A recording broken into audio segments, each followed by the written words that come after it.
السلام الله عليكم ورحمة الله وبركاته. سو دوادا صاحبيال مركلة iyo barnaamijkii aan ku eegnay codadka BBC wariyaashii ka soo shaqeeyay muddooyinkii hore kuwaas oo ah wariyaal saameyn badan ku leh dhagaha shacabka Soomaaliyeed. Maanta waxaan ku eegi doonaa 6 wariye oo kamid ah wariyaashii ugu codka talmoona kuwaas oo soo maray BBC. Ku soo dhawaada saaxiibayaal markale iyo barnaamijkan oo aan qaybtiisa labaad ku eegno 6daas wariye.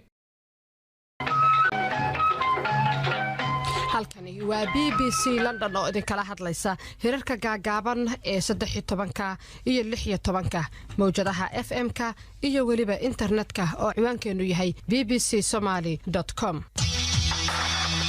kulanti wanaagsan dhageystayaal meel kasta oo aad joogtaanba qodobada barnaamijka aad ku maqli doontaan waxaa kamid ah halkani waa BBC London oo idin kala hadlaysa mowjadaha gaagaaban ee 19 koob iyo 30 iyo 49 mitir iyo mowjadaha FM-ka ee qaar kamida magaalooyinka Geeska Afrika iyo barteena internetka ee bbcsomali.com. saacada xaqiinana waa 9 fiidnimo oo buuxa.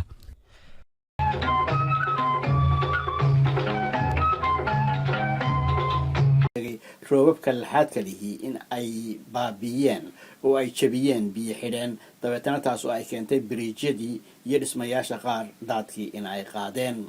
dadka waxaa la sheegay halkaasi ku guriya waayay in kaam hadda loo sameeyey inkasta oo la sheegay waddanka Nigeria inay duufaanadaasi iyo daadadkaas oo ay saameyn weyn ku yeeshaan waqtiga roobabku ay da'ayaan haddana laxaadka roobabkana waxa ay ahaayeen qaar aan hore loo filayn.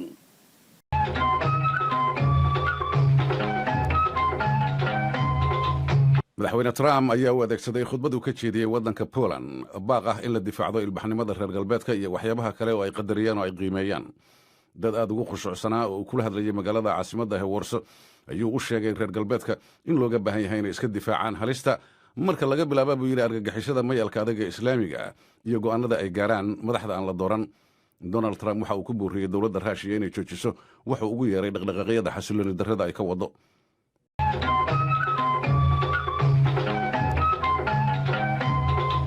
Nelson Mandela waxa ay ka dhaxlayso Koonfur Afrika way ka badan tahay oo kaliya inuu soo afjaray midabta koorkii ama hawlihii wanaagsanaa ee samafalka uu hantidiisa ku bixinayay. wuxuu waddankaasi guryo badan oo ka tirsan oo koronto la'aan iyo biyo la'aan ahaa cagta u saaray in waddanku casri noqdo.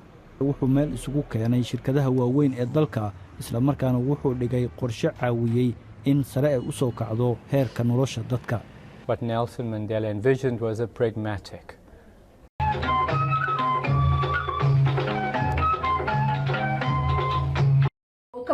qaabkii ay ku yareen lahaayeen fursadaha guusha ee Donald Trump iyadoo qaybo ka tirsan Somaliland ay roobab ka da'een ayaa haddana wali waxaa jira dhibaatooyin haysta dadkii xoolahoodu ay ku laadeen abaarta.